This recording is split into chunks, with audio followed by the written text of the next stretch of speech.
You are the only human to backflip on Mount Everest. That's true, right? Yeah, at the top of Everest. Dude. We have to go now or we will die. Wow. But we have to at least give it a shot.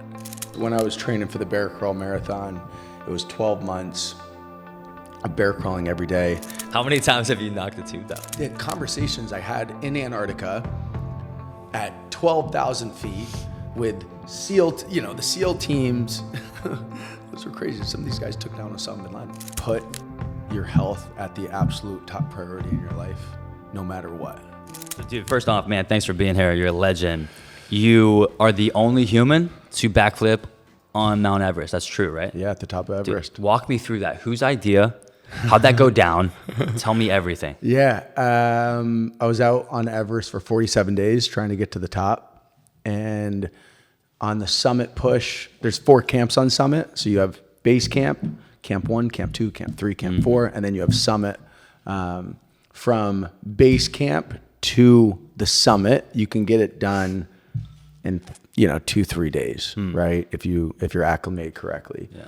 And so on that summit push, after we've acclimated, after we've gone up and down multiple times, we're at camp 3 and weather looks pretty good. And so we're like, let's go for the summit. And so from camp 3, we go to camp 4 and you don't sleep because the adrenaline's rushing. Like it is at all points in time. I would say more from camp 3 to summit, just because in my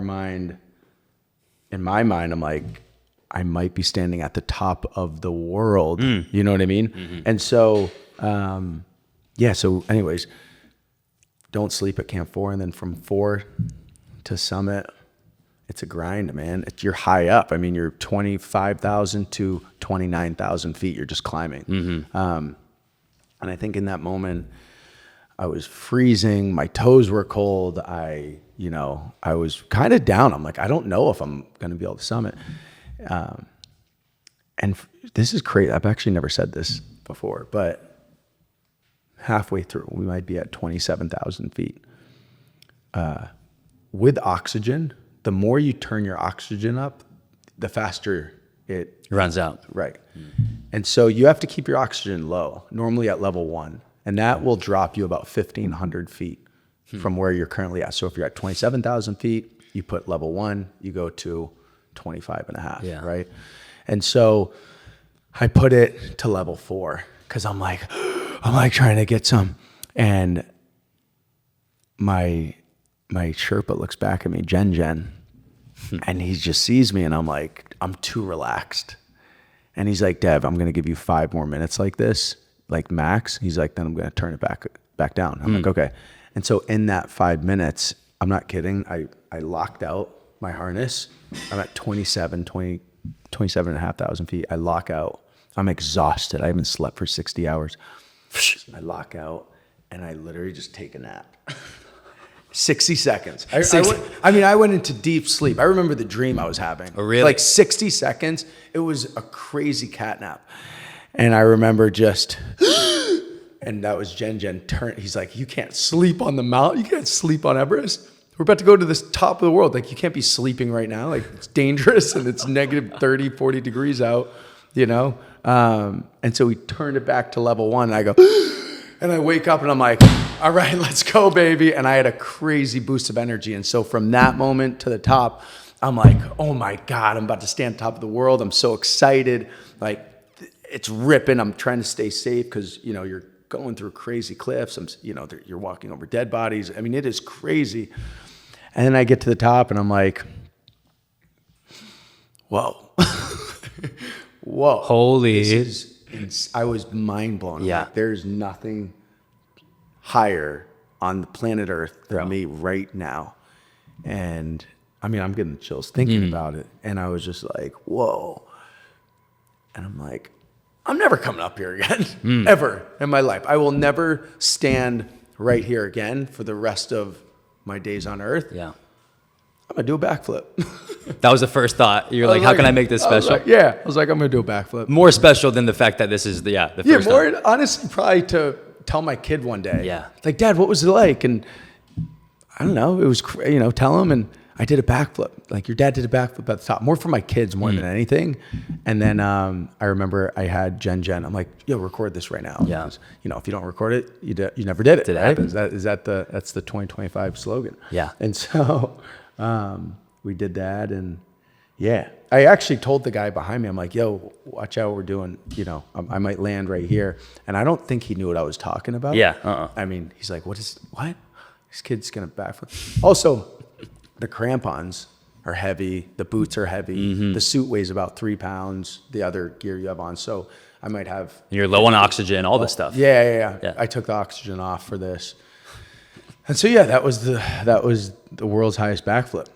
World's highest backflip. Yeah. It's so epic. Now, was there a chance where you was it sketchy? Was there a chance of, you're not on the cliff where you're falling backwards and. On the backflip, I clipped myself in. If I wasn't clipped in and I fell back, I'd be dead. Actually, in China, because Everest is split in half. Nepal owns half of it. China owns the other half, and so you can summit from either side. We summited from the Nepal side. Okay.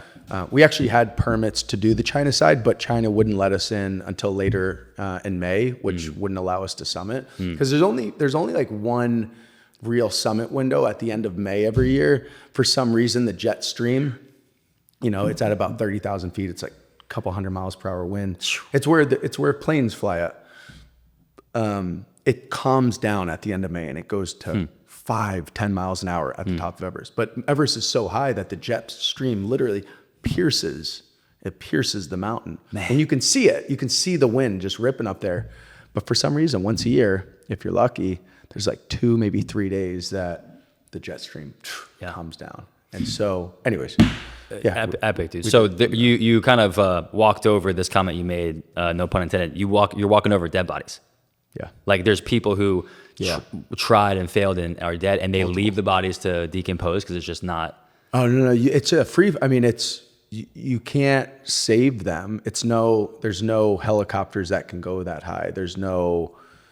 It's too high. Yeah. It's impossible right now, at least with the technology we have, to go and just save the. Crazy. Also, a human is just trying to survive up there by himself or herself, right? Let alone carrying a 200-pound, dead weight down. Right. You're also on cliffs. Sometimes you're only walking on, 3-4 inches, and your feet are back to back, and there's a 1,000-foot drop. So how are you going to carry a 200-pound body that way when you're barely getting over? Yeah. There's no regulation up there. After camp 2, there's a little bit, but not even. I mean, base camp there is, but really after base camp, it's a free for all. I mean, I know stories, people, cutting lines and just throwing people in, bro, crazy. And like, you would think, oh, someone just followed, someone just fell. Yeah. But yeah, there's no regulation after Camp 4, especially. I mean, it's a total free for all. They tell you like this could be a suicide mission, like you're full suicide. And the odds are what you'd say, like, I don't on know. average. I don't know the exact odds. Yeah. Did you ever think about that? Like, would you be a statistic? Like, did you ever think of that? Yeah, I think I thought about that when I was descending down. When I was coming down after I summited, I was going over the Hillary Step, which is this famous like cliff on Everest. Sir Edmund Hillary summited Everest for the first time in 1953 with Tenzing Norgay, which was a Nepalese guy. And so they are the first recorded people to summit. There's a couple other people that legend has it, but they don't have proof. Sure. And so anyways, there's the Hillary Step after Sir Edmund Hillary. So we're going over the Hillary Step, and Jen and I look at each other, and there's like 100 people from us to another cliff, and there's like 3 inches to step on, and the people are back to back to back to back because they're all trying to come up because there's only a couple summit windows in a year, so they're all trying to summit. Wow. So we already summited at 5:30ish a.m. We're coming back down. There's that whole debacle kind of happening, and I'm like, shit, like there's no way that we're getting from here to there because there's nowhere to step. There's physically nowhere that I'm going to put my feet or his feet. You're gridlocked, and you're thinking, how much time can I actually sustain this? With what oxygen we have, with the resources we have, with the energy we have, with like just everything. Like, how are we going to get from A to B? And I remember thinking in depth. I was getting very emotional. And then I snapped out of it, but I got very emotional. And I was like, man, what's my mom going to say? What's my best friend going to say? What's my girlfriend going to say? What's future me going to think? Yeah. Or say, right? Like, wow, I died on Everest. Like that was it. And then Jen and I had a very serious conversation with each other, and along the lines of, we have to go now or we will die. Wow. But we have to at least give it a shot. And coming from Jen, who summited 4 times prior, he was scared. Like I looked at him and he's like, I don't know, Devon. he's questioning it. So that just made me question everything. But yeah, that was pretty sketchy. We ended up getting we might have walked 30 yards, but it took us 45 minutes to an hour. Just because you're going around each person, clipping in one side, clipping in the other, going around, clipping in one side, clipping the other, trying to find, footing. Yeah. And we went over, and then 30 minutes later, that ledge collapsed, and a bunch of people fell. And My gosh, dude. yeah, and they lost. They lost their lives. My. One of the guys, I don't know him, but he was a CrossFit coach in the UK. I guess a couple other Nepalese people, and yeah, it was pretty crazy. That's so real. My God. It was super real. You said it took you 30 yards. You said it took you that long. That's wild. Maybe 45 minutes. Okay, so what did you learn about yourself in that process? Like, did you learn anything about who you are as a person, as a human, when you think back to that? Yeah, I think I learned that.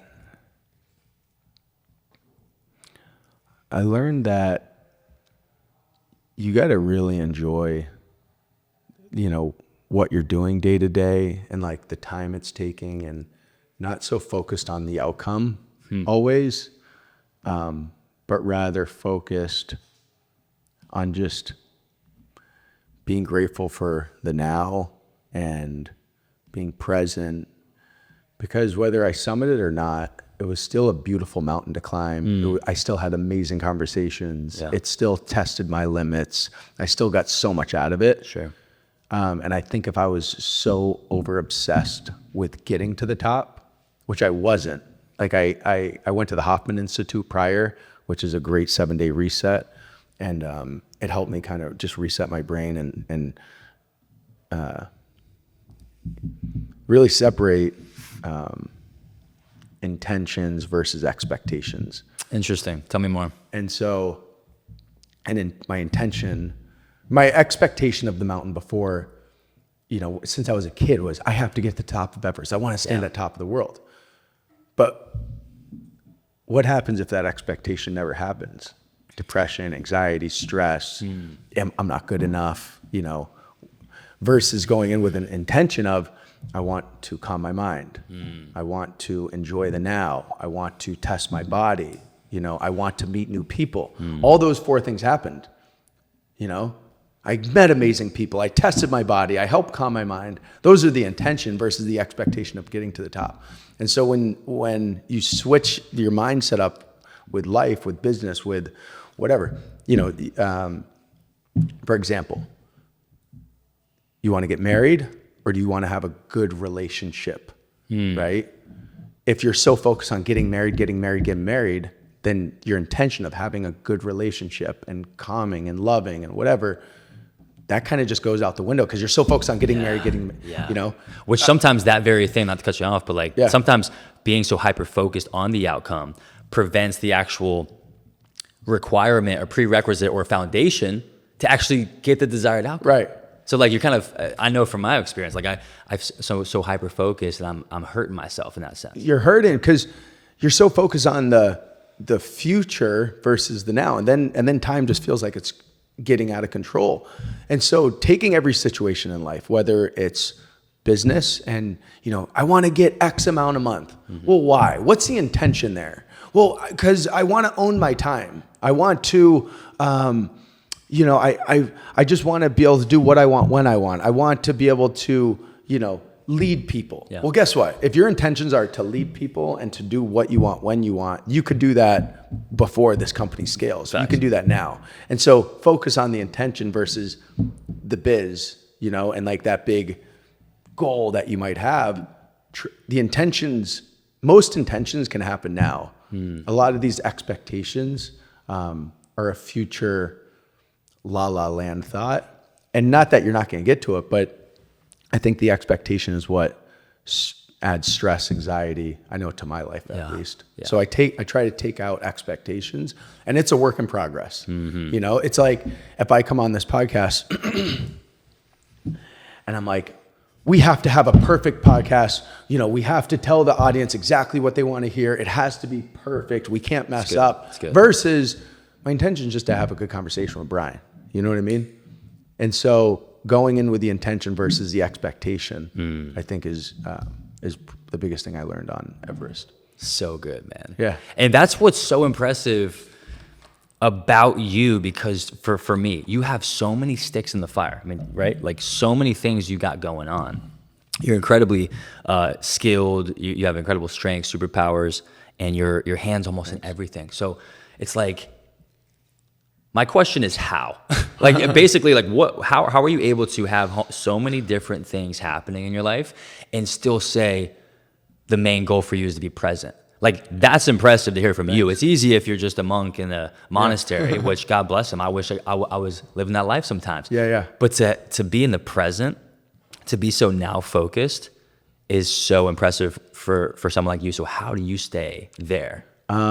It's a work in progress, man. Yeah. It's not easy. And I think in my 20s, I was more expectation driven and goal driven, and I have to have a title and I have to be somebody important. Yeah. I have to be someone important, and like, you're hustling and you're trying to, do what's right and just grind. I think as I've just evolved my life, my career, my relationships, just everything, I don't know.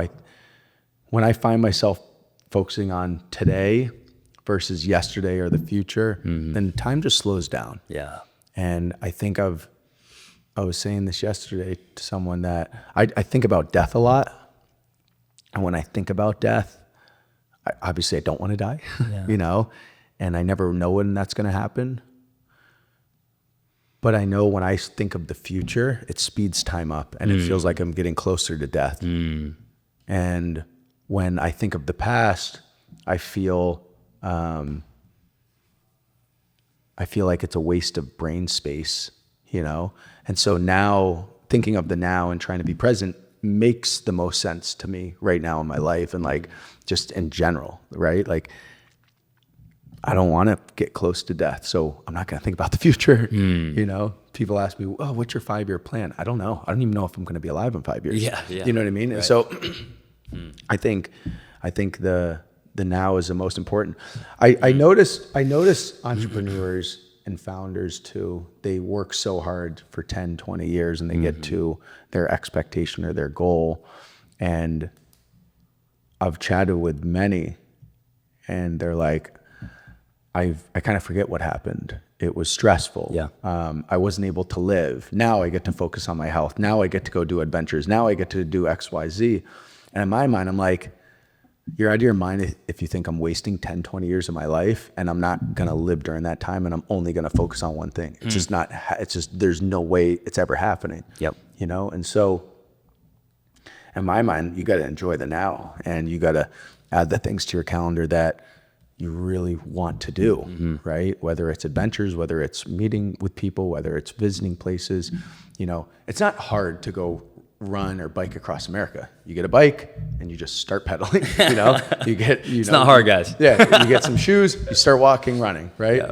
Yeah. If Forrest Gump can do it, everyone can do it. Immediately get in the mind. But a lot of these things, it's just getting over this, the confidence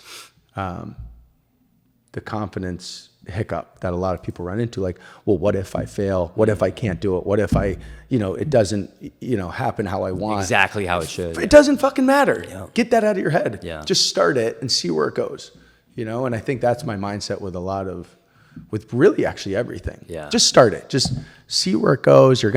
No matter what, you're going to have to pivot eventually, whether you start running across America and, you twist your ankle. Okay, guess what? You have 5 days, you're going to get a little bit healthier, you get better, and you keep going. That's part of the story. That's part of the journey. That's part of, what's supposed to happen. I love watching the Chinese farmer. And I don't know if you've seen it, but you should link it on here on this podcast. It takes 3 minutes, and I would recommend anyone listening to this, they pause and go watch the Chinese farmer. Okay. But nothing's as good as it is supposed to be or seems, and nothing's as bad as it's supposed to seem. Everything is just what it is. Interesting. And so even when you get to that goal, that doesn't mean that's the best. And that's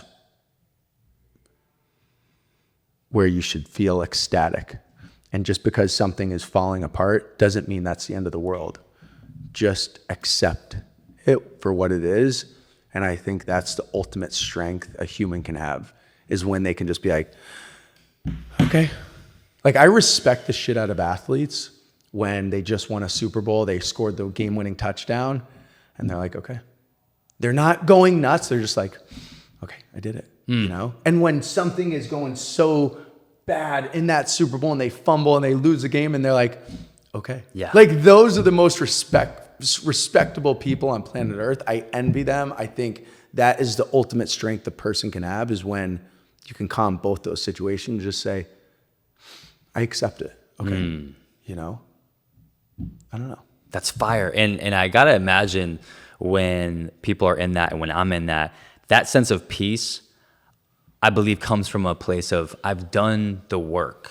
I've given my best to the now. Right. I did everything I could. And in the best way I knew to do it. Yep. And being at peace with that, letting go of the outcome, that's a very powerful position. Yeah. I agree. And dude, you're so right in the giving it everything you have. Yeah. I think that's the other part. Because if you don't, I feel like that haunts you. That's haunted me in my life with baseball. Oh yeah. I give everything 1,000%. Yes. No matter what it is, whether it's us going on this podcast, and preparing, and then, having a great 3 hours, we're going to sauna, we're going to work out after this, like really giving it my all right here, and not let my brain scatter around, like now here. Or if it's in a relationship, or if it's in my business, like giving it my all 100%. Because if you don't, I lose sleep over that. That's the ultimate regret. That's something that would haunt me when I'm 70, 80, 90. So how do you know what to put your attention to? Because if your attention is so powerful, and I believe that as humans, we have a gift of being creative power. We can create. Yeah. And so how do you know what to put your attention to? Yeah. So I have a very strict calendar, and a calendar system that helps me. I only do max 15-minute calls, and it's from 10 to 3. In that time, I talk to 20, 30 people. And sometimes calls are quicker than that, 5-10 minute call. Sure. And so when I'm on those calls, I'm not letting my brain scatter to another call or something else. I am fully there, right? And then I rest, and then I work out, I sauna, maybe I have a couple other in-person meetings or whatever it is, but then I let my body rest, and then I do it again the next day. If you don't have that rest period, then you can't show up 100% to the calls the next day. Yes. The 5, the 10, the 15-minute calls, or the meetings. So that rest period and that reset and that, okay, my body's healthy, I'm healthy, my family's good, cool, is the most important. If you don't have that, then I can't show up 1,000%. Yeah. If that in between is off, I'm fucked. Yeah. Everything else starts to feel off. Then my brain is scattered. Then I do miss a step in a business. Then I do, make an error. Yeah. And you can't make errors. Yeah. And so I think that rest period, you gotta rest the brain, whether that's good sleep, whether that's good nutrition, whether that's, meditation, sauna, cold plunging, running, whatever it is, whatever helps you reset, and then go in 100% the next day. You can't, if you're 80% recovery, 70% recovery, 60% back to back to back to back, that compounding, then you're just giving everyone else 50%, 60%. My recovery is like 100% every single night. I misstep sometimes, Yeah. but for the Can we most part, can we check that whoop? Can we check that? For the aura. There you go. That's really important to me. Yeah. And then I can show up because, and by the way, that works for me. You know, like some people need an hour call, and some people need a call to have a call to have a call. Sure. I get on calls, and I think a superpower of mine is problem solving. And so I can get on. I'm like, okay, boom, this is how we're going to handle it. Next, you know, boom, this is how we're going to handle it. And I just go back to back. Yeah. But if I don't rest, I'm screwed. Yeah. You know, if I don't rest that. So the crazy part is you're telling me this and you're sharing this, which is so on point, and I know it to be kind of how I see life and how I see my highest performing type of day. But I think so many entrepreneurs fall victim to the more is always better. No. More, longer calls, more stuff, more, and then I'll kind of like take care of myself with the crumbs of my day, essentially. Hey, real quick, I wanted to share with you the first official sponsor for the Live Elevated podcast is no other than Built Basics. What I'm rocking with my shirt and my hat, Built has been a staple of mine to and from the gym, whether it's a tank top or a shirt or shorts or a hat or even their jackets. And right now for this podcast, you can use code ELEVATED at checkout for 20% off. It helps me and supports the podcast so we can grow this thing. So don't hesitate. If you're looking to elevate your wardrobe, get some new gym gear, or have a really great selection of basic clothes for date nights and whatnot, use code ELEVATED at checkout. You'll get 20% off. All right. With that said, thanks for watching. Let's get back to the video. Ever since I was a kid, I've been very stubborn with my time and who was telling me what to do at what point in my day. You didn't like being told what to do? Hated it, especially if it wasn't something I wanted to do. I loved my history teacher, and I loved, you know, him telling me what I need to do, where I need to sit in class, what I need to study, because I enjoyed it. I liked history. I thought it was fun. But don't put me in, freaking what class I hate, English class, English or computer class, and like I hated it. I hated being told what to do on things I didn't want to do. And I think that has definitely carried my whole life. And it used to look like a negative in my life, and now it's became an absolute superpower because it allows me to own my time and do what I want when I want to do it, with the best advisors around, with the best team around. And then I get to own my time, you know? So I love that. And when it comes to business, I've felt this for a long time. I used to work for Pfizer Pharmaceuticals, 4 years. I love certain aspects, didn't like other aspects, if I'm honest. But I started thinking, this whole idea of life by default or life by design. And I wanted to chase like, hey, what's the life that I want to live? And I want to pursue that. And there's so many things that come to mind, like wisdom truths that, decide on what kind of life you want and just say no to anything that's not it. Have to. You're someone who, I think it's even in your Instagram bio, like live life for a living. Yeah. I'm living life for a living. Yeah. That's peak human experience. So I see you, I'm like, yeah, you're the embodiment of that. You're doing what you want when you want to do it. You're serving a greater purpose, which I love because you could be selfish, but you're not. So how did you get there? Like, how did you get to, I'm living life for a living? Yeah. I think it started with who I was as a person, what values I wanted to live by. And so figuring out who I am, family, health, community, freedom of time, and giving back was a big one for me. And then it's saying no to the rest. And so I say no to a lot. It might look like I'm busy, but I would say I'm more productive than busy. I just don't, there's not just like things added just to add them. Yeah. It's like very, very precise and productive of who I talk to every day and where I go and what I do. Mm-hmm. I think when I started doing what I was really passionate about, which was training people 8 years ago, I loved helping people get healthier and happier. It gave me bigger purpose. Yeah, kind of woke you up to more energy, I'm like, purpose. Whoa, and that fueled the energy into waking up more confident and happy every day.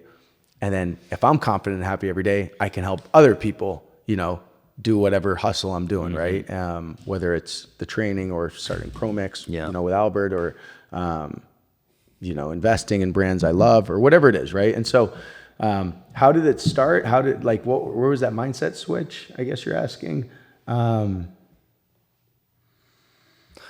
I don't know, man. I think it's evolving over time. I don't think it was just like one day it happened. It's, I don't know.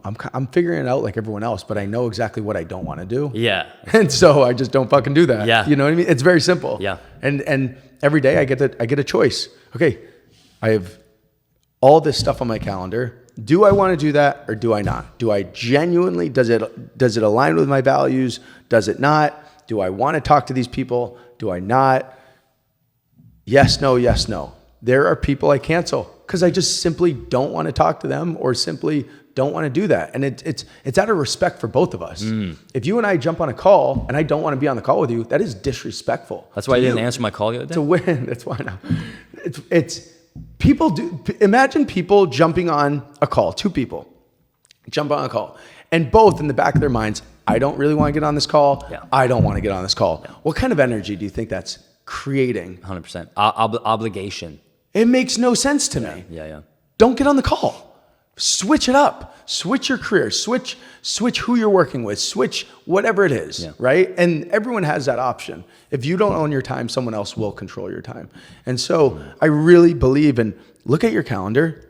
And if you genuinely, if you're at a job, or if you're owning a business, or you're just getting out of college and you're looking at your calendar and there's things you just don't want to fucking do, then don't do it. It's not that complicated. Saying no to it is probably going to open up 20 other doors, and it's going to make your brain say, okay, I just said no to this, and this was my full income, or this was helping, this part of my life, but I just said no to it because I really don't want to do it. What does your brain do? Find solutions. What does your brain do for the last 150,000 years? It evolves. It creates solutions. That's what the human does. People are afraid to take that jump of just saying no to the things they don't want to do, because they're like, well, it's comfortable right now. Growth and comfortability can't live in the same room. You can't grow and be comfortable, and you can't be comfortable but growing. It's impossible. And so saying no is actually it's an amazing little medicine that you can implement in your life, and it'll actually open your brain up into problem solving of what then needs to happen. That's good. You know what I mean? 100%. Now, and I love that. And I think as time goes on, you get in a position where you can do that, and it becomes easier because you've ingrained this habit, you've ingrained this approach to life. Well, so guess what? And then I start putting that out there. Yeah. Now that's what I'm attracting back. Correct. In. So now people know Devon's probably not going to say yes to this, or I'm not even going to present this, or this doesn't align with his values. That's why in every podcast I say those 5 values. I want everyone to know, if it does not hit on one of those 5, do not talk to me. Don't ask me questions. Don't hit me up. Don't expect my time. And it's no disrespect. It's just like, I have a limited amount of time here on earth, like very limited, just like everyone else. Yeah. And like, I just don't want to waste my time. Yeah. I genuinely don't. I know what I'm doing. I know what I don't want to do. And like, that's what I'm sticking to. Yeah. And so those are the 5, and that's just what it is. I love it. Friendly devil's advocate, and we'll move on to another topic. Yeah, go. What do you say to someone who says, man, Dev, I hear you. But it's not that simple. It's not that easy. I feel trapped in this position, feel trapped with my circumstances. You say to maybe say no to this and walk away from the job, but is that the right move? Like tell me what I need to hear from that position. For it's sure. Not that simple. You don't have to make a drastic decision in regards to stop immediately. If I'm saying say no to it, figure out how to say no slowly over the next 30 days. Put a time or a date on the map where you say, okay, I don't like doing this job. I don't like being in this relationship. I don't like going to this gym. I don't like doing XYZ. I know what I don't want to do. I'm going to put a 60-day timeline to this. Yeah. And I'm going to give myself 60 days to try other things and to try to figure it out. Mm-hmm. And after the 60 days, if what you did didn't work, okay, reset. I'm going to give myself another 30, 60 days. Yeah. It doesn't always have to be, well, I don't like my boss. I don't want to be here. See ya. That's not what I'm recommending. Right. I'm saying create a solution, but put a date first. And then your brain will start to figure out a solution. But you have to tell yourself internally, no, I'm going to say no to this in 30 days. I have 30 days to figure it out. And over the 30 days, go on walks, talk to people, find advisors, do your research, figure out solutions. That's where your brain expands. Yeah. You know, that's where and that's the fun part. I'm going through a big transition right now, and with Sweet Honey Farm, and like, yo, it's not comfortable. Yeah. But it's really fun because I know, I'm 33 years old. I know I'm gonna get out of what we're dealing with right now. In the best way. I see it as a really good problem to have. And over the next 30 days is where the company grows. It's where the business, it's where the people, it's where the community, it's where everything actually grows, because I'm putting better systems or standards or processes in place. But I would never be here if it was just comfortable, because I would never push myself. Yeah. You know what I mean? It's uncomfortable. So that means I'm growing. I figure it out. And in 30 days, 60 days, I'm like, okay, this is the solution going forward. Yeah. Before we tap into, because you posted something the other day, which I loved, and I want to hear more about why you answered it this way. Yeah. Because I love how your brain works. If you were to start all over again. So let's hold that real quick. Yeah. But you just talked a lot about this friction, this uncomfortableness, this discomfort, embracing that.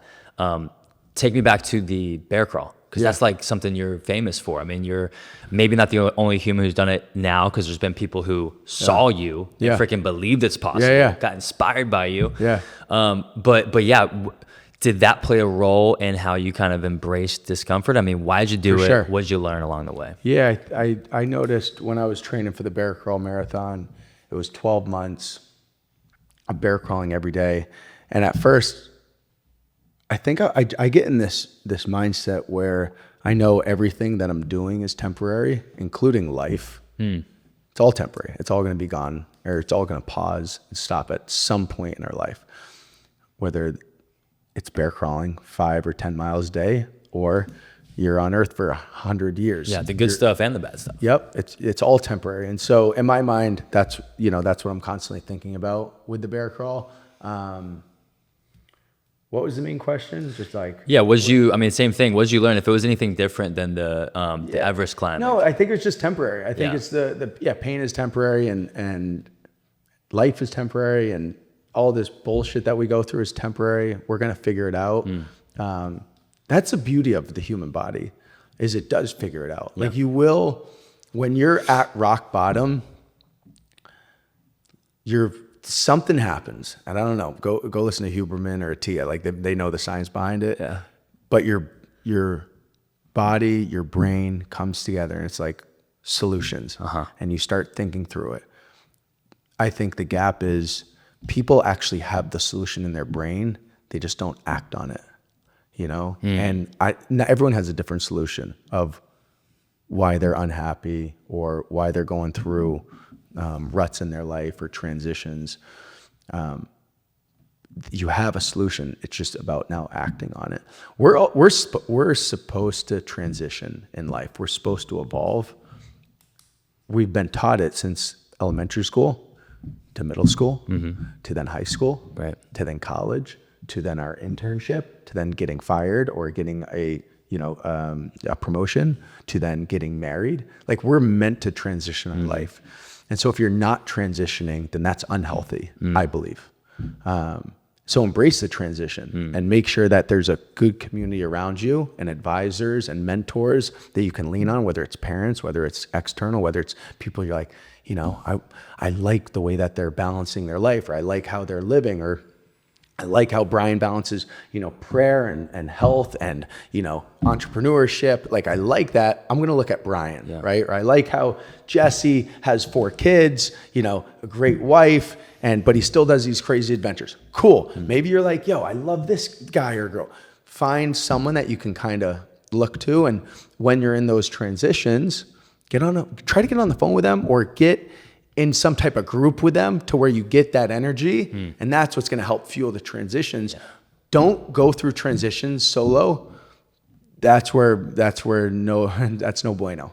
Isolation, man. That's one of the biggest enemies of our potential as humans. So, you know, if we get isolated, we get discouraged, we can't have someone reach down and pick us back up. We don't feel the inspiration from someone who's doing it or someone who's been where we want to go. Yeah. And so I want to ask you about the people in your life, because rooms that you walk in, the energy you feel is contagious. Mm-hmm. You know, the people you surround yourself with, you know better than anyone, is doing that on purpose, not just finding yourself with people out of convenience based on vicinity. Yeah. So, how do you look at surrounding yourself with the right people? How do you approach that? Less career driven and more just who they are as a person. I like quality humans that also own their time. One of my best friends, Chris Howell, he builds gyms, at-home gyms. The dude hated Wall Street, quit, was like, I'm going to figure it out. And over the past 5 years has fully figured it out. Yeah. And I respect him for that. Yeah. You know, he has one son, another one on the way, great wife, owns his time. No social media, different industries than I somewhat, you know. My buddy Smitty, one of my best friends as well. 3 great kids. Great wife. I've known him. We were roommates. He keeps popping him out. I keep seeing him on Instagram. I'm like, God bless you, bro. The family keeps growing. Yeah, he keeps fighting. Yeah. He has 3 sons now. No social media. Totally different industry. He's a longshoreman. Sure. Surround myself with those 2 guys a lot. You know, guys like you, people that I respect, that they own their time. They love their families.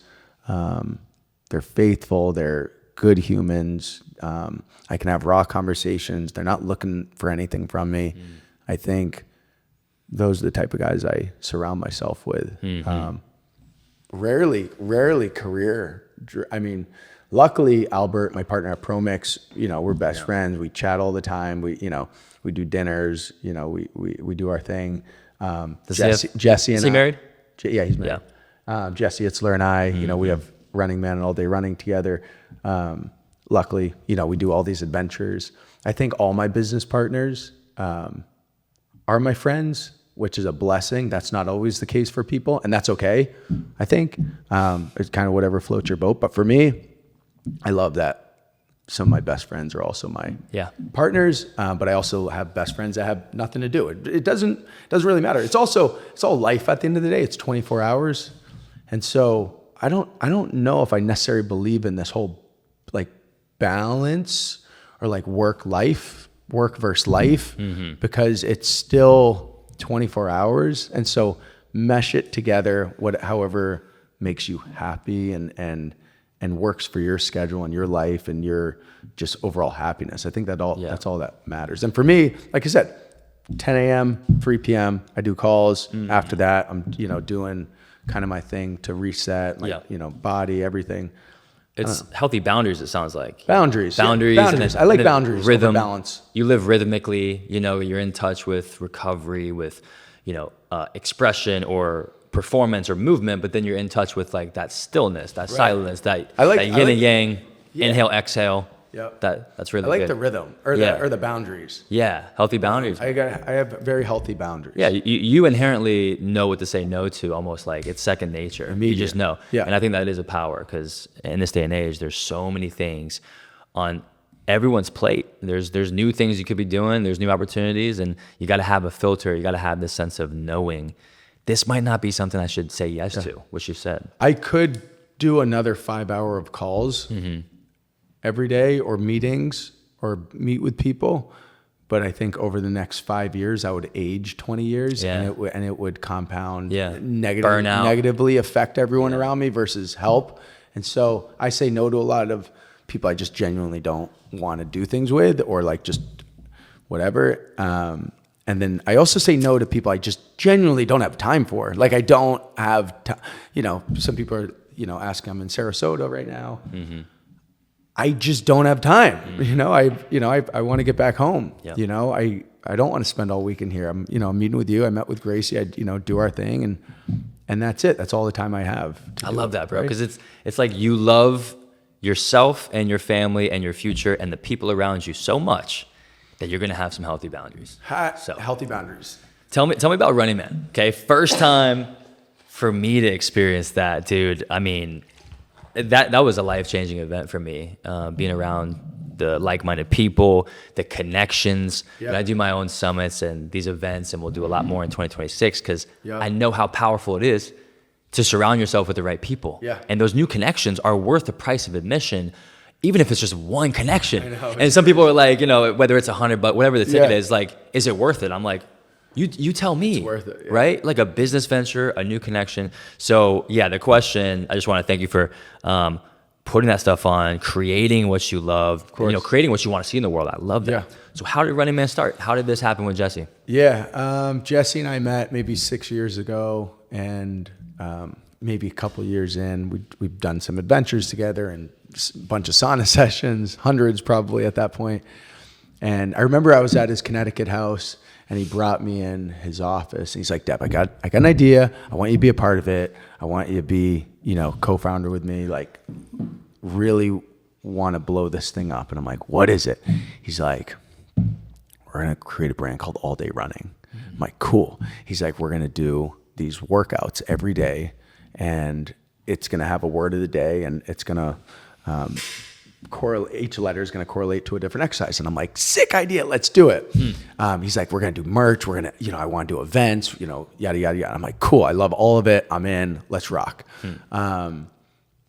The words didn't work out. The gear kind of worked out. It's working out. Yeah. I don't know. The gear works, bro. I wear those shorty shorts. I may the gear rips. I may do a little hybrid one day where it's like not so big of a slit. Yeah. To where I'm not hanging out. But it's hanging. Yeah. It's all out there. Yeah. But the gear's working. Trust me. The gear works. Yeah. And then I don't know. We just try shit out. Like we didn't waste any time. Yeah. Launched the brand. Got our first 1,000 customers, and we know, okay, what do they like? What do they not like? And then we adjust, pivot, and people love the in-person. And so I think it was the ride across America when we were riding our bikes. We might have been in New Mexico or Texas, and we were talking about doing this wellness retreat, Burning Man style, but more wellness. So we're like Running Man, and that was kind of the I guess first talks of it. And yeah, with Jesse, we're both doers. We're not really going to waste time if our head's on it. We're going to say, okay, this is what we have to do. Let's set up the team. Let's get the right people in place. Let's just try it. Let's see how it goes. Year one, we launched it. That was 3 years ago. And it was good. I think we had 500 people. We didn't make money on it. We, reinvest everything back in. Year two happened, came closer, still lost money, but it was a great vibe. It was an unbelievable vibe. And you're like, lost money, worth it. I'm like, we're doing it again. Yeah. So that was year three. Wow. And now we're getting closer, and we just pour everything back into it. But so what year is this? We're going on year 4. Okay. Yeah. So what was I just a part of? 3. Year 3. Yeah.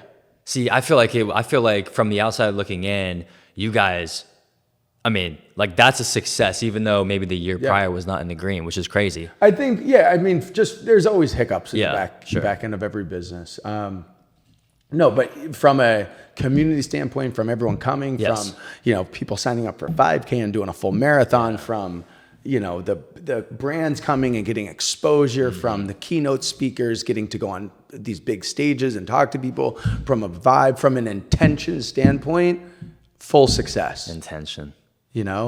I think from something that's going to last sustainably, you have to adjust the P&L, you have to see what's working, adjust ticket prices, accept more people in. Like that's the fun part. I find, I think him and I find that's the fun part about growing it. We have a call on Monday to go over kind of our next year plan. Yeah. But the idea of Running Man was there's no races or events around the world that we thought where you could run a full marathon and also do it at your leisure, or an ultra or whatever you want to do. Everything is so you train for 3, 4, 5 months, you come in, you run, you have a beer, you leave. We wanted to have an open format to where there's no time limit, there's no rules. You can just come in, you meet a ton of people, you see a great amount of brands, you have great conversations, good food, good energy, and you can run as much as you want or as little as you want. Some people run 3 laps around the 1 mile loop, or some people run 100 laps around the 1 mile loop. And it doesn't really matter, because you could go run 3 laps, take a break, sauna cold, run another 3. Yeah, for sure. And, and kind of keep doing that for 4 hours if you want. And so it's the open format is what we really wanted. And yeah, people love it. It's cool, man. It creates a different energy. It creates less friction. It creates less stress, less anxiety, less pressure to enter into the running space. And I don't know, that's kind of how Running Man evolved. It's amazing. And I think that you just explained too, just again, what you started with, the intention and being less outcome focused. I mean, I did feel that energy of, I'm probably gonna be running more than I set out to run. Right. Because it's like, you are present, you are talking to people, you're maybe jumping in line and eating something, having conversations, and you get away from the outcome needing to be a certain way, and you just kind of get into the experience. Yeah. And so many people were in that space, so you've done a heck of a job. Thank you. You and Jesse for creating. Yeah, and the team, Bobby, Bianca, everyone. I mean, everyone is unbelievable. But yeah, like anything, there's hiccups, there's growth, there's everything. And so I think our intention has happened. We've, helped a lot of people. So when it comes to like the business, who's your biggest mentor, you think? I have a couple. I think throughout the years, my first mentor was my dad. He was an entrepreneur when I was young, and he taught me how to create an invoice and just write down my hours, write down what I did during those hours. It was construction at the time, and that helped me get into the right mindset of like business etiquette and whatnot. Early on, I guess when I was 20, I had this woman, Rebecca, who helped, teach me emails and, responding and how to set up events and how to, fill a restaurant with, a room full of people, how to, do weddings, how to handle proposals, how to like literally handle hospitality. And that was a big stepping stone in my career, because life is hospitality, and business is hospitality. You have to have relationships if you want your business to scale, I believe. And so I think that was a big stepping stone. I then met this guy, Barry Sternlick, who started Starwood Capital, One Hotels, W Hotels. He opened my brain into kind of what was possible. I was helping him out with a couple of his hotels and building gyms and whatnot. And he gave me some insight on real estate and kind of how to go about it. There was, my lawyer, who's now one of my best friends, Ryan Llewellyn, taught me how to set up businesses in the correct format, to build them, to scale them, to bring investors or not bring investors, to find people that would acquire. And so I think he was a really good mentor. I met Jesse. Jesse has been a good, mentor and soundboard off of things, and the way that he sets his life up. But all those people, I'd say, have put health first, put their family first, believe in community, believe in good relationships, believe in giving back, all philanthropists. And so I think throughout the last 15 years, I've just had good people that have helped kind of guide me and just have been good soundboards. Yeah. So there's not one person. Right. That's amazing. I'm 33. There's probably 10 that have really just opened my mind into a couple things. I love you being able to recall these people, starting with your dad, which is amazing. Yeah. It's incredible. I know he's so proud of you, man. And just everyone from there, and being able to recall what they did for you. That's amazing. And that's a gift, because it's specific.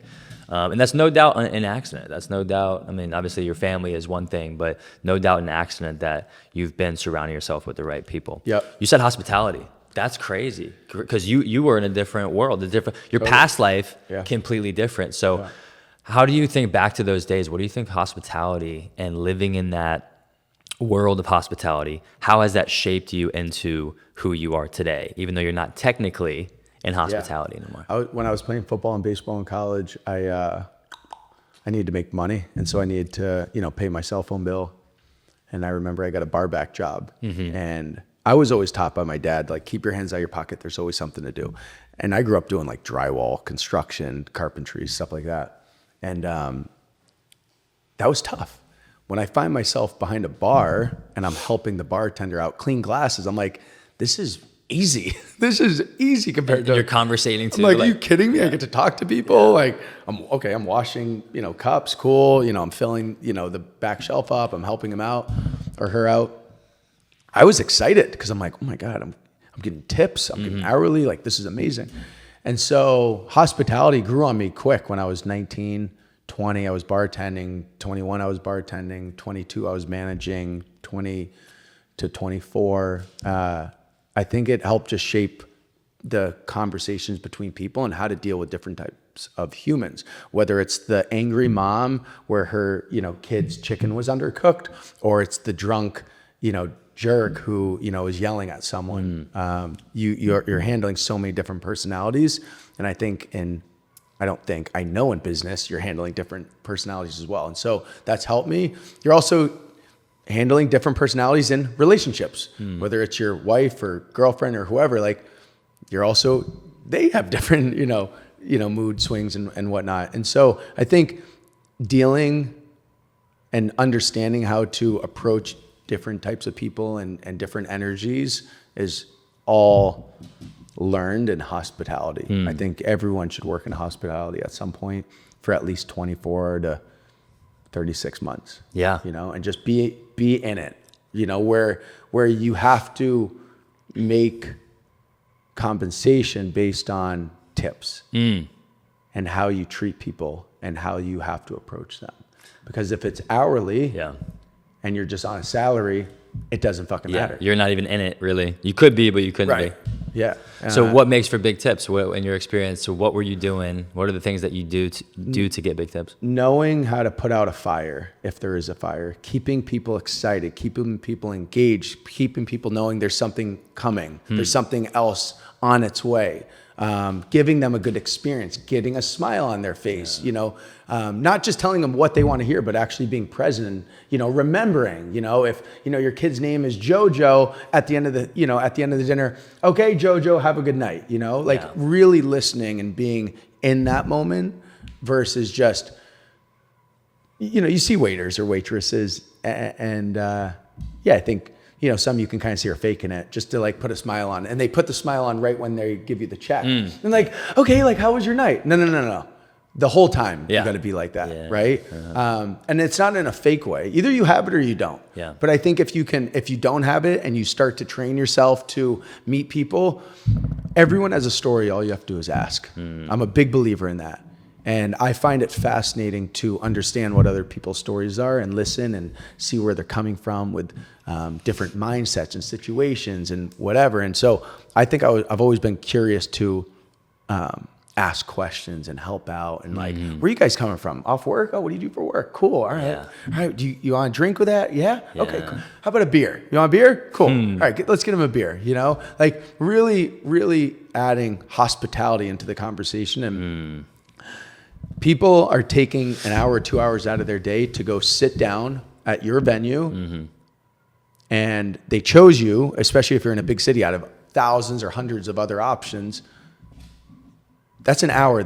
2 hours. They're never, ever going to get back. Sure. Show them a good 2 hours, Love that. And that's kind of what's, I don't know, tips for hospitality. Spot on, man. Yeah. There's this shift, I think, that happens that you just described in so many words that, it's like, what up, baby? Just checking on Josh. Was he nodding off? He's like, no, oh, Bryce. Good. But this idea of just I feel like he's Jamie, by the way. I'm like, I want to get him more involved in the podcast where it's like, hey, pull that up. Oh, we don't have a screen? Just pull it up. Pull up. Low-key saying you said that in a lot of words. I'm going to sum it up for you. No, yeah. I say that because I do the same thing. Yeah. You actually are way more brief than me. I'm trying to, though, in my head, understand too, like what you said and internalize it. Because, I think so much of what we say is less about us trying to say something, but about you needing to hear something. My words are only as good as how they land on you, right? So it's like understanding that perspective. Like, what does this person need to hear? What's the main takeaway this person needs from me? Instead of like, here's what I need to say. What do I not need to say? If someone's having a shitty day and someone just keeps pounding, like, that's not helping anybody. Yeah. I know when I get hurt, I remember I flipped over the handlebars in El Paso, Texas when we were riding across America. And, we're about to get into your teeth story. Yeah. And I remember Jesse, Kevin, and Tim were standing over me and they didn't say a word. They just looked. They didn't touch me. They just looked. And that's all I needed at that point. I didn't need them to like pick me up. I didn't need them to be like, Dev, you okay? You good? Yeah. They're all fathers as well, right? Like they knew what to do. And sometimes people don't need to hear anything. Sometimes it's just a listening or an energy transfer that they need. So what was the feeling that you got from them in that moment? From all three of them? That you're screwed? That I could calm. I could let my emotions do what they needed to do. I let the adrenaline calm down. And then we could kind of, we assessed the situation. How bad was it? My whole back was scraped up. I didn't break anything. My helmet was cracked in half, so I had to get a new helmet. Handlebars were bent. Tire was bent. Messed some things up. I didn't knock out any teeth on that specific one. So how many times have you, because you mentioned that earlier when we were off podcast, how many times have you knocked a tooth out? How many times have I knocked my teeth out? Probably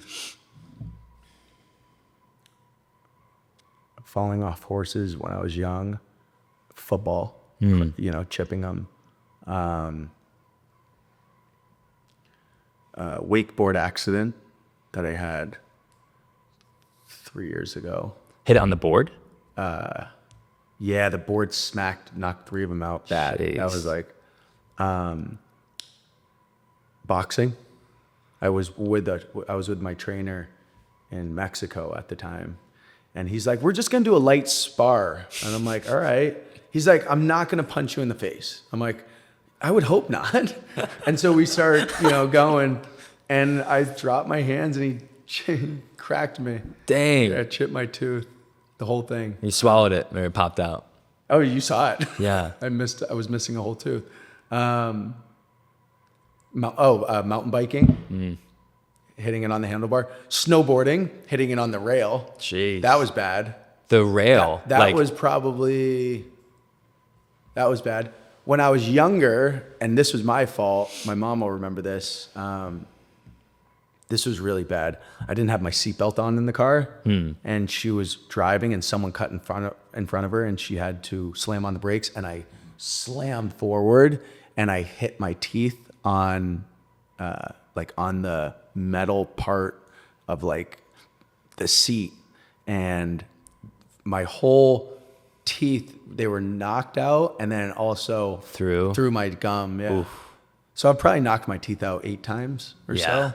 And at that point you said, you know what, F it, I'm doing the veneers. Or yeah, they were chipped. I grinded them. Yeah.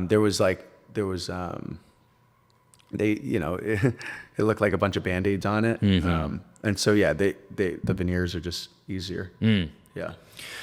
Before we get into a couple other things too, I wanted to press pause and say, is there anything that you want to talk about? I never really done this before. Maybe rhythm? Yeah, please. Yeah, so why did you start Rhythm, or why are you a part of it? What do you see in Rhythm? Yeah, we started Rhythm back in July. We could say May. Started in May. Rhythm is the world's easiest at-home blood test. I believe, and my partner Robbie believes, everyone should have access to the information that's running through their veins. Yeah. Right? As quickly as they want it, and as precise, and and they should know what lab it's coming from. So we own a lab. We handle everything from A to Z. It takes 2 minutes. There's no needle. You can do it at home. And we send you a new monthly blood test, every 30 days. And it tracks the main biomarkers that impact your health from a lifestyle perspective. You can adjust these biomarkers if you make lifestyle changes. Yeah. Testosterone, estrogen, B12, iron, D3, cholesterol, hormone management. And so it's amazing. It's amazing how many people just in the last 4 months we've helped. Tens of thousands of people are on our monthly blood test now. And it's insane what people are finding out about themselves. Like what? Whether it's low test and it's like, oh, that's why they've been depressed, or whether it's B12. A lot of people are deficient in B12, and so their energy's off. Cholesterol is a big one. There's cancer patients that are now getting access to monthly blood, which helps them out. Which I think is, I mean, you shouldn't have to go into the hospital just to get your blood drawn. Sure. Especially today. I mean, we have convenient. We got Uber to the door. Yeah, Uber will pick up your blood test for rhythm. Yeah, we have that whole setup. There you go. And so we'll ship it out for you. But yeah, we want to give people access. We don't sell you anything afterwards. There's too many of these blood test companies that are taking your blood and then saying, well, take this, or, you have to buy this now, or throwing peptides in your face, or whatever it is. No, we just want to give you the information.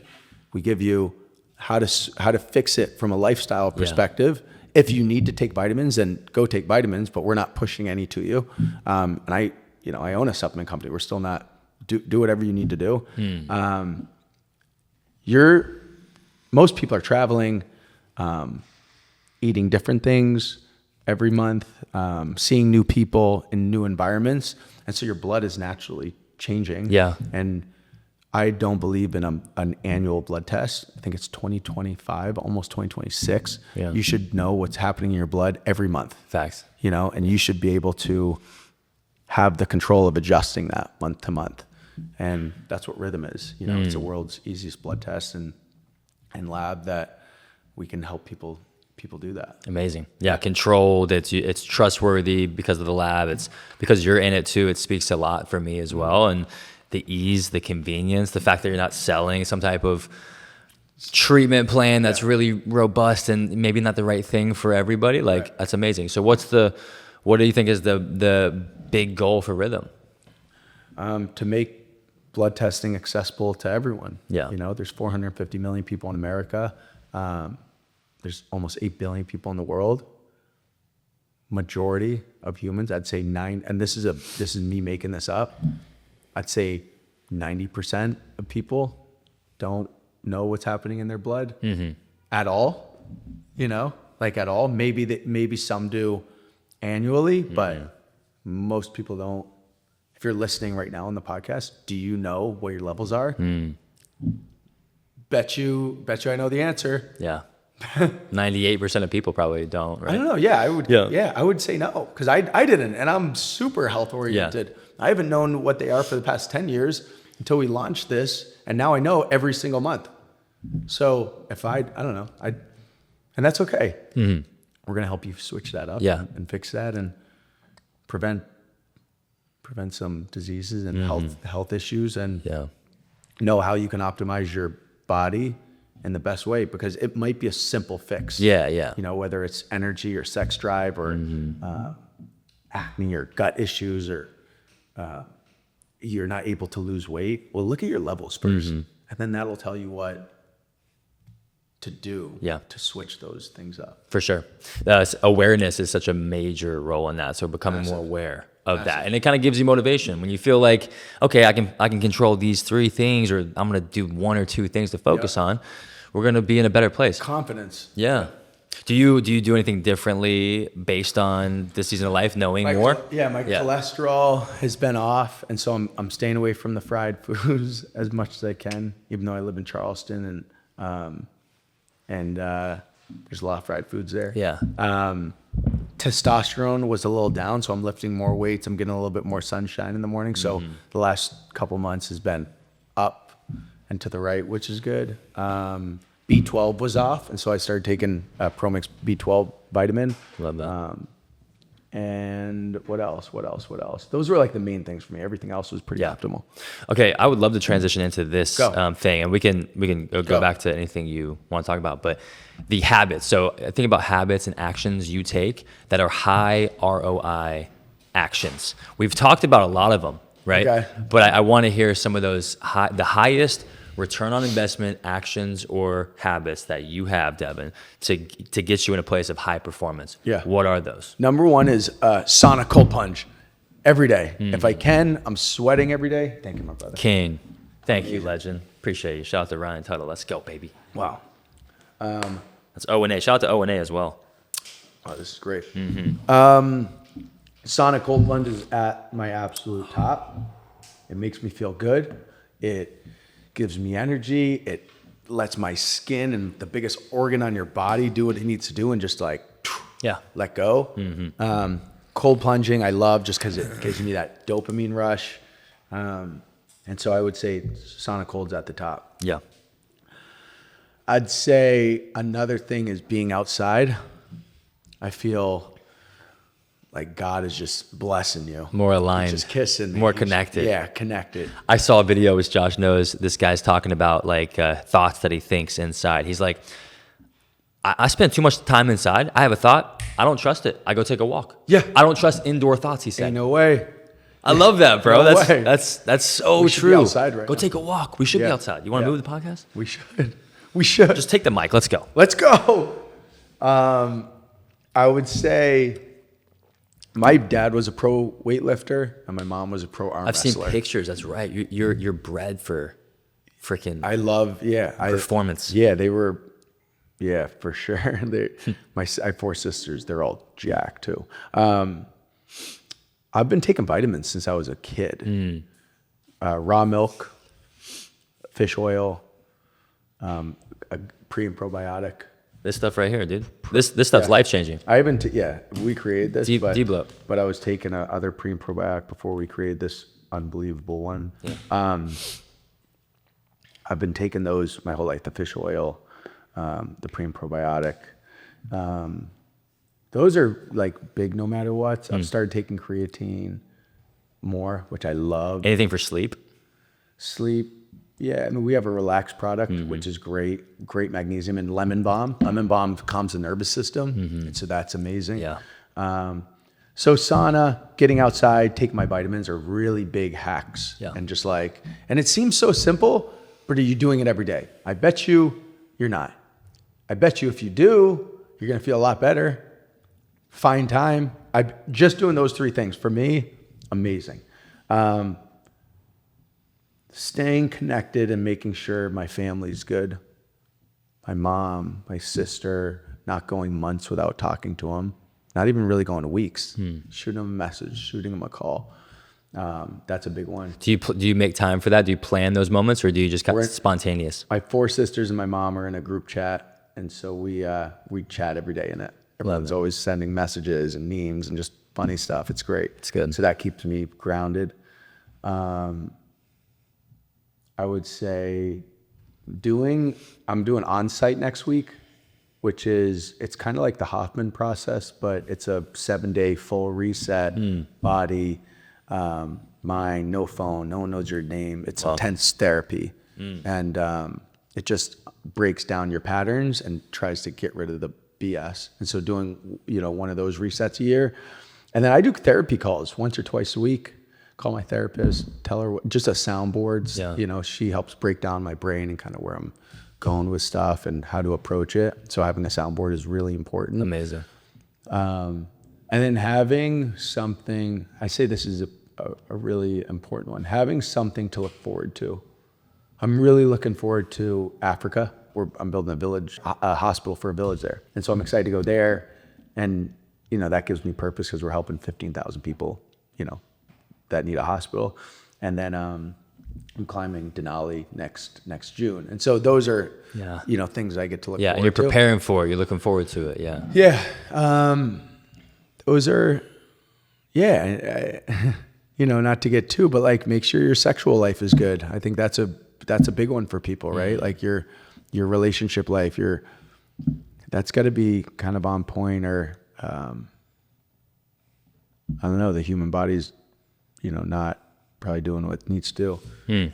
Taking my shoes off, take it off alive. Rarely wear shoes at home. Yeah, sounds about right. Yeah, now that's a thing. I don't know. I could keep going. This is great. I mean, Yeah. Do you want to keep going? Yeah. I have the connection. If you have any more that come to mind, please. Ocean, Yeah. getting in water. I love getting in water. Yeah. Our body's made majority of water. Get in water. Yes. Let it soak you for That's a sec. the movement too. It's like I Is it? think about that all the time. Yeah. I'm saying the body's 70-some% water. When we sit around and we're stagnant and we're sedentary, it's like, I mean, that breeds bacteria. It breeds disease, dis-ease. Like, so movement is medicine. That's cliche, but dude, even if you're bouncing around, jump, rope, walk. Yeah, I probably should have said movement at the beginning, but I think it comes so second nature. I guess sonic hold promotes the contrast and movement within your body. I don't think you have a problem with being too sedentary. I don't think you're just like go. Yeah. What's next? What's weights? I do think everyone should lift weights at least once a week. I love lifting weights. And not a lot. I'm not like a bodybuilder, but I love just lifting some stuff. Building muscle density versus big muscles. Sure. Is kind of what I'm about. That keeps the test up. So that's always good. Big time. My blood, knowing what's in my blood now, that's for sure a big one. Traveling, new conversations, meeting new people. It's why we moved to Charleston. I've been in New York for 12 or 13 years now. It's a big move. Going to a new city, meeting new people, new conversations. Not knowing who you are, what you do, just good conversations. And so I think meeting new people is it opens your brain. That's why I like going to these mountains. And the conversations I had in Antarctica at 12,000 feet with the SEAL teams, those were crazy. Some of these guys took down Osama bin Laden. Like those guys, guys that are treating cancer in India, guys that own, a massive hedge fund. This woman who's like the first woman to summit, whatever, like insane conversations. Yeah. And I think that's a hack in life. It opens your brain. It gives you ideas. That's why people listen to podcasts, right? To get ideas, to try new things out. Now go and do it.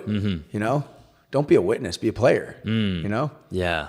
Yeah, because I found myself like that too. If I'm always just consuming and not being a player, not putting it to use, not putting it to action. Jump in the game. Yeah. Put me in, coach. Yeah, dude. Go try it out. See how you feel. Okay, so what about these actions or habits when it comes to connection and groundedness and maybe spirituality? Like, what does that look like for you in terms of slowing things down? I don't think you have a problem with like,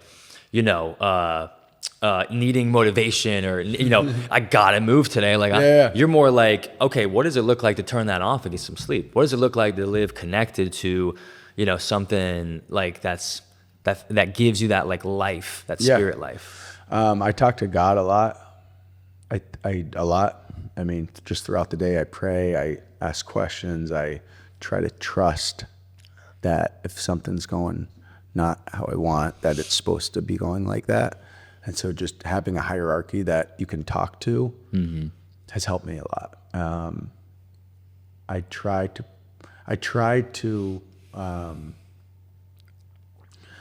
meditate, and I have my own ways of meditating. Where I listen to a meditation. That doesn't happen all the time. And then I was telling Clay this actually. This freaking I do this voice note journal. Yeah. I don't write. My hand cramps up. And so I like to just go on I have a notes tab, and it's just my journal, and it's voice to text. Voice to text. And it just writes it all out. And that's good for me to just know kind of what's going on, and I can look back on it. When we were riding our bikes across America, Jesse said, we were sitting down one day, and he said his biggest regret is that he never journaled. And I always think about that. Wow. He's like, I don't remember some of the things I've done or people I've met or, things I've learned necessarily. And so, he recommended, he's like, Deb, start journaling. And so I started journaling on that trip, and that was 3 years ago. And 3 years ago. Wow. And so you have a folder in your notes, and you kind of just, here's the day, here's the subject, here's the, Yeah. Because if you're anything like me, it's like you need to have that that reflection time. I mean, it just goes. Sometimes there's photos. Incredible. Yeah, it just goes. Look, this is the. Oh. Yeah. That's you. Yeah, this is when I crashed. Wow. On the bike. Dang. But, ripped you up, dude. But I had some photos in. I just talk about kind of what was going on. Yeah. In that day. Sometimes I don't do it every day. Sometimes it's a 2-week period, and I'm just like, all right, the last 2 weeks, blah, blah, blah, blah, blah, blah, blah. Yeah. But that just helps me keep my life and brain and what I've done somewhat organized. That's good. What's bringing you most joy right now in life? What? What's bringing you the most joy and happiness right now in this season?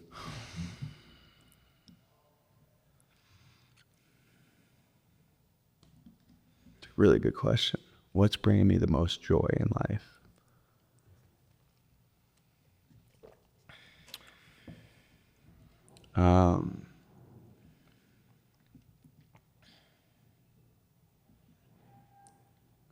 I think grasping control of my schedule and my time to people, and moving to Charleston has given me I'm able to develop a little bit of a routine. And so I think just really, not that I didn't own my time for the last 5 years, but it definitely got a little out of control. And so I feel like I'm getting 1% to 2% better right now with that. And that feels like a massive change because it was already really amazing from what I created. And now it's like perfected even more, get closer to just waking up content, not ecstatic, but waking up. Okay, I'm good. Like life's okay. Like not worrying about the outcome, just worrying about the now. And that's bringing me joy. Also I was in this mode where I would have a marathon every other month. Training for Everest, training for the bear crawl, training for something. It's a lot. It starts to take over your life a little bit, and your personal and your relationships and my friends and my mom and my sisters. And I think I've gained that back, where I've spread out the mountains, I've spread out the marathons, I've spread out the hard shit that I do to where it's not so back to back to back to back to back. And so I think that's bringing me a lot of happiness, that I can spend more time with my family and friends and me. Yeah. I don't really get a lot of me time. I think getting me time lately is giving me a lot of happiness. Is me time important to you? So important. I'm definitely an extrovert. But I'm also definitely an introvert. Yeah. And I love my alone time. Yeah. You're everything. Huh? You're everything with in terms of extrovert and introvert. Like I know that may sound silly to someone listening, but it's like I feel that because when I'm with people, I get energy. Like I love being around people. But yeah, if you don't have the me time, if you don't have time to just like, hey, well, let me just breathe, decompress. Let me think about what happened today. Let me just actually be in silence. Like if I were to think back, Brian at 21 years old, who was cranking music up every time, or, in the car, if you were to tell me at 32 that like some of my favorite moments in the day are just like when I'm in the truck, and sometimes I just don't know music, no noise. I'm just with myself and with my thoughts, talking to God, or just being, not even thinking about stuff, but just silence. And that's really important for me as an extrovert, which that's why I know what you mean. I love listening to prayers lately. Yeah? Like I pray, but I've I know I called you the other day. I have a couple apps I try to listen to, and that gives me a lot of joy too. I feel like it just grounds me. Yeah. And so, like the Bible app or some other meditation? Bible or just a meditation or like a feel good. I got one for you. Yeah. I'll share this with you. Please. Lectio 365. Okay. I love it because it always like is a sliver of scripture. It's like the Psalm or something in the Old Testament, let's say, right? But then it's a lot of just inspirational messaging as well, and they create space on the app for like stillness and for you to just meditate and pray. Oh, cool. And then they'll speak into that, and it's very contemplative. It's very spiritual. It's almost like, yeah, a lot of Eastern mysticism meets like Christianity. Yeah. And it's very cool I love because that. that's where Christianity started, was East in the East, you know? I'm with that, man. Yeah. I would love to. I'm gonna send it to you right now. I love listening to and like understanding other religions too. Same. I've never been more curious about stuff in general than like this season of life. Yeah, Buddhism and Judaism and Muslim and like all the I'm so fascinated with religions and how they actually overlap way more than we think. And maybe we do think that, but everyone's brought up different. Everyone has different families and is in different cultures, and that's something to respect. I respect all religions. Yeah. Unless you're hurting other people. Well, if you're abusing or weaponizing any set of belief is not good. Yeah, but overall, Yeah. everyone has their place, and every religion has their place. Yeah. You know? Yeah. I mean, That's just thought. well, I started questioning things more, and I had this thought where it was essentially because I was raised Christian and then just kind of like left and just was more, I guess, more or less wanting to step away from that because it was just who I should be or what I should believe. But I always thought too, from this point on, this 2022-ish time frame, if what I believe about God or about people is not making me more loving, I should probably check that belief. Yeah. Like, because I think the foundation of all these religions, and certainly what Christ talked about and exemplified, and is love for God, love for people. Just love for people, man. Yeah, like I love that's Bob Marley. yeah. Bob Marley, man, that guy's like a saint. I feel like Yeah. just the love he put out in the world. I think love cures it all. Like if you just love when you're mad, if you love when you're happy, if you love when you're uncertain, if you love just in general, that word, that feeling, it fixes everything. Yeah. You know? Yeah. And the motivation, I talk about that a lot. I think about that a lot. Love for myself, my girls, my wife, my future. Like if I'm like I've said it before too, but it's like competition. Like you're not competition. No. He's not competition. You're not. No one It's is. like there's no competition. It's you and who you were and leveling up and growing from there. Yeah. And sometimes that looks like letting go of who you thought you were or shedding these things. Not all about just adding to yourself. But that's the most pure, long-lasting, sustainable motivation is love, right? I agree. I think with competition, it's not this or that, it's this and that. Like how can you collaborate? How can you help others? How can you do it together? Yeah. We're all one world. Yep. One human race. One planet. We're one. One We love. really are one Yeah. love. Yeah. Like, I don't know. I think we have to, the world needs to work a little bit more together. I think it's getting there, actually. Yeah. I do. I'm pretty optimistic. If you don't watch the news, I don't know. I was literally By gonna the say, way- bro. By the way, from places I've gone, Yeah.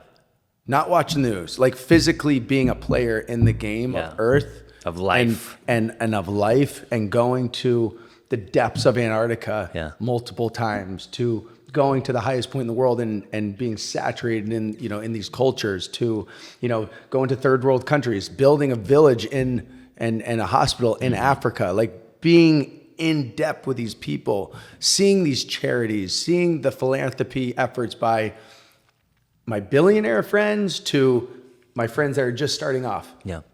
Maybe I'm biased because of the people around me, but I'm pretty optimistic that the world is somewhat going in the right direction of people are aware. Yeah. And it's because of this thing. It wasn't like this. Go put yourself in the shoes of Marcus Aurelius. Go put your shoes in Alex the Great. Go put your shoes in a civilization 2,000 years ago. Right. That they're killing people. They're taking people's heads off. That is a full massacre happening. Right now, the truth is here. Like, people are seeing what's happening in the world and being able to be a human and saying, that's not right. Yeah. That's wrong. Whatever. And I think that awareness, is positive, because people are seeing, wow, like, guys, we're all just human. Like, yeah. I see comments on like videos where someone's getting bullied. People don't stand for that shit. You know what I mean? You see the comments on, kids that, are going to sleep hungry, and people are doing stuff about that. Like, it's not like people aren't trying. We could always try more, but I don't know. Maybe I'm too optimistic, but I do think that the world can get better and is getting better as a whole. Agreed. Yeah. I'm with you. I'm an eternal optimist. I think we both are. Yeah. Forever looking for the bright side. At least that hope. Yeah. And you said something the other day where it said eternal optimist. Yeah. Never heard that. I'll put that on a shirt, But you're like, hey, if you want to be cynical about the world or the United States, watch the news. Yeah. If you want to feel excited and hopeful about humanity or the US, drive across it. Right. Go meet the people. Go be in the real world. Right. Because this right here is not the real world. Yeah. Like, we see the worst and the best, Yeah. but a lot of times the worst. Yeah. That's what captures human attention is Yeah. worst case scenario, But worst example of Yeah. humans, Yeah, and I think but this brings awareness to it. Sure. Right? And I think I'm also comparing against 10,000 years ago, 1,000 years ago, 500 years ago, World War II, World War, I don't know, look, this is going to be a crazy statement. World War II would not have happened if social media and this phone was around. It would have stopped immediately, I think. I would hope, I would hope. I don't know. I don't know. I just think that this actually brings a lot of awareness to things. Yeah. And at the end of the day, I do think humans will make the right decisions. Yeah. I'm pretty optimistic. There's hope. Agreed. Yeah. I want to finish. As we kind of finish, I do want to make sure I ask two more questions. Yeah, go. Is there anything you want to talk about that we haven't already? No, I'm good. Just making sure. Yeah, All right, cool. good. Yeah, good. No. I've loved every single minute of this conversation. Cool. Yeah, cool. And I think as we wrap up, like, perspective, maybe a little bit future focused, but some of these questions came to mind for me. I'm gonna skip that one. We talked about that already. Well, let me ask this. More focused on purpose, your purpose, like what you feel like that is on this earth, this life. But what kind of advice would you give your 25-year-old self? Yeah. What's the best advice you give your 25-year-old self in less than 2 minutes? Like, what does he need to hear? Yeah. Don't try to figure it all out right now. Let it unfold how it's going to unfold, and it's going to work out. Promise it does, because I'm 33 and he was 25. Yeah. And it worked. I'm here. I'm here. So it's definitely going to work out. And be honest, work hard, and go to sleep every night knowing that you gave it 100%.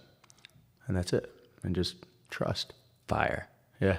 What about your 80-year-old self? What advice would you give Devon at 80? Yeah.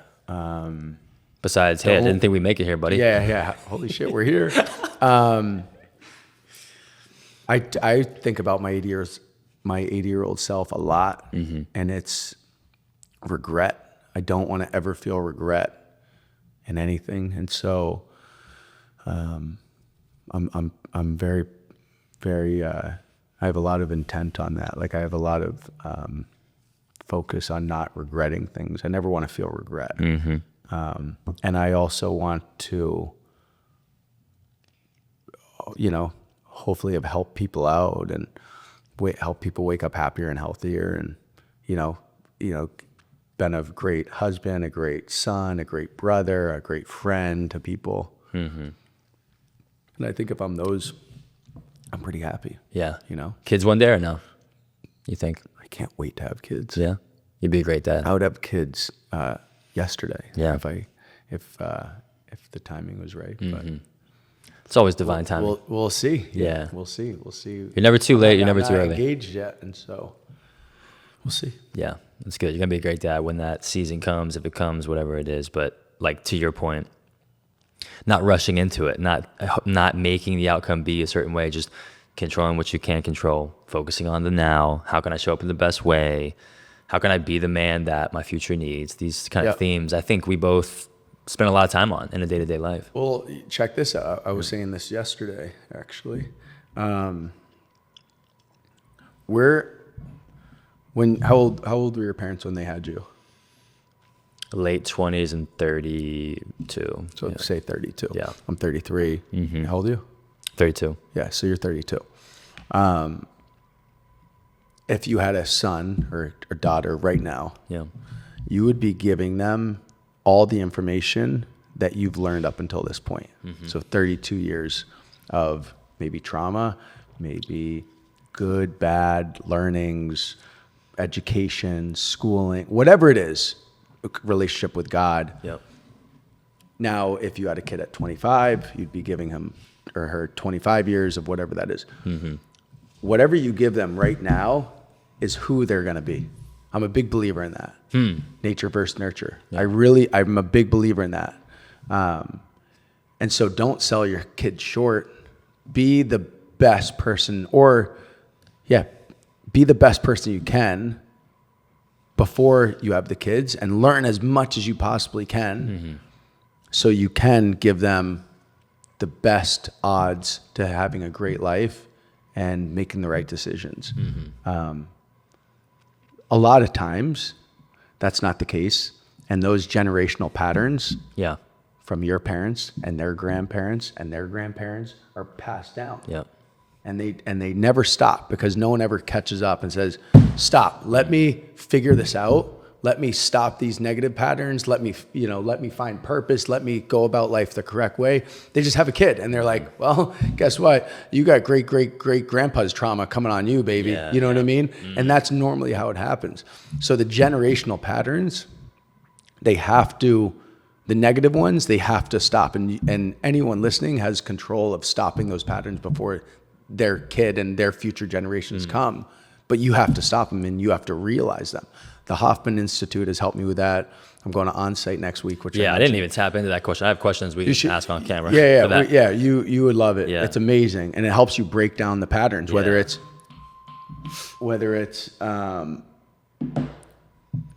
patterns might be being right all the time, overworking to please others. Not respecting yourself, whatever it is, right? Negative patterns that your parents, their grandparents might have passed down. You got to break those patterns so you can break the generational pattern trait. Big believer in that. So just real quick, I think about the person who's already a dad or already a mother, already a parent, and they feel like they've already blown it. They haven't blown it. What do you tell them? Because it's an ongoing. You're not going to work out for 7 days and be in shape for the rest of your life. Yeah. You're not going to do therapy for 7 days and be good for the rest of your life. It is ongoing. You got to work out to stay in shape. Yep. You have to go to therapy. You have to work on the mind. You have to read the books. You have to be around the right people. You have to expand your brain. You have to learn, and that compounding will help you change or become better. But it's not just going to happen with, that one book or that one podcast or I heard that one time. It might be a quick aha moment, but you need thousands of aha moments to constantly just ingrain into your brain what the right thing to do and what you believe in and what the best path forward is. Yeah. And so it's ongoing. Like when I become a dad, I'm not going to stop going to therapy. I'm not going to stop going to onsite every year. I'm not going to stop working out. Matter of fact, I'm probably going to go more, right? I'm going to really show, the man I am, Yeah. And so I think it's constant. And also that's the beauty of life. That's why some of these older men that I look up to, they're so fucking wise because they never stopped for 50 years. 50 years. it's almost double our age. You know what I mean? Have just been doing this nonstop. They've just been learning and bettering themselves and reading the books and listening to the people and traveling. They're filled with knowledge. Staying curious. You know what I mean? Yeah. And they're passing down that information. So I think it's an ongoing, fun little game. Yeah. Final idea. There I you mean, go. who do you want to be remembered as? Who do you want to be remembered as by people around you after we're dead and gone? Yeah. I want to be known as the guy that helped others, just very simple. He was just that problem solver. He helped others. That's it. I think if I was to, that's it. That's good. Pretty simple. I love that, bro. You have no idea the impact that you have on people. I'm a firm believer in that. We have a fraction because people will tell us what we do and how this affected us, but I know who you are. I know what you put out in the world. I know your heart. And I'm telling you, bro, you have no idea the impact and the waves. That's probably God. He's trying to remind you too. The positive impact you've had in the world. It's insane. And you're going to realize it one day, probably when you get that like total one consciousness about how you lived. It's really powerful, man. I really appreciate that, man. I appreciate you having me on. And that was a freaking, man, that was really kind to say that, because I probably I question myself sometimes, and not for others, just like, I don't know, I just am, I don't know everything. I'm trying to figure it out every day, and I question like, shit, am I doing the right thing? Am I going about this correctly? And that helps get through. We talked about this yesterday where a good leader is kind of questioning himself. Like he falls into the imposter syndrome at times because he's like, am I doing everything? If you don't ever have that, like humility or kind of second guessing, like, then maybe you're not a good leader. Yeah. Maybe if you already have it all together and you don't need to work on anything else, excuse me, I feel like that's not a trait in a leader that I would admire. I look at the people who, like yourself, you've done all this stuff, you've accomplished all these things, you've achieved at the highest level, and you're doing what you say you'll do, all the stuff that we admire about people. And yet you're like, I don't have it all figured out. And matter of fact, that's for me. It might not work for you. It might not be the same for you. Right. It might not be your truth. Yep. So I agree. I promise, last thing, one truth. So last thing, because I didn't get to that question. One truth or guiding principle that you would, leave with someone listening to this that would change their life and make it a positive one. Put your health at the absolute top priority in your life, no matter what, over your family, over your business, over decision making. Make sure that your health is at the best it can possibly be on that day, whether that's sleep, whether it's taking your vitamins, whether it's going for the run. I'll leave it at that. Make sure your health is at the absolute top priority in your brain. Love it. Why? If you're not good, you can't help anyone else. You're not showing up 100%. It's if you have a tweaked back and you're not walking, or you're feeling a little, under the weather, you're not helping your fam. That's it. You're not at your best. Done. You're done. I think the health is health no matter what. Yeah. Top. And to your point, it's physical, mental, everything. Spiritual. Oh yeah. Health isn't health. just how correct. how jacked you are. I'm talking your mental health, your physical, your spiritual. Yeah. Make sure that is the absolute top priority in your life. No one else is you. Everyone else has their own body to figure out, and that goes for your wife, your kids. Like you need to be good. You need to be good, or are you really doing them justice? Take care of yourself so you can take care of others and help others. Yeah. And make the world a better place. Let's go. You're doing it, bro. Appreciate you, man. Devon Levesque, love you, Appreciate dude. you, man. Thanks for jumping on, bro. Appreciate you. That was incredible. Thanks for having us. I got 1,000 more questions. I got to pee.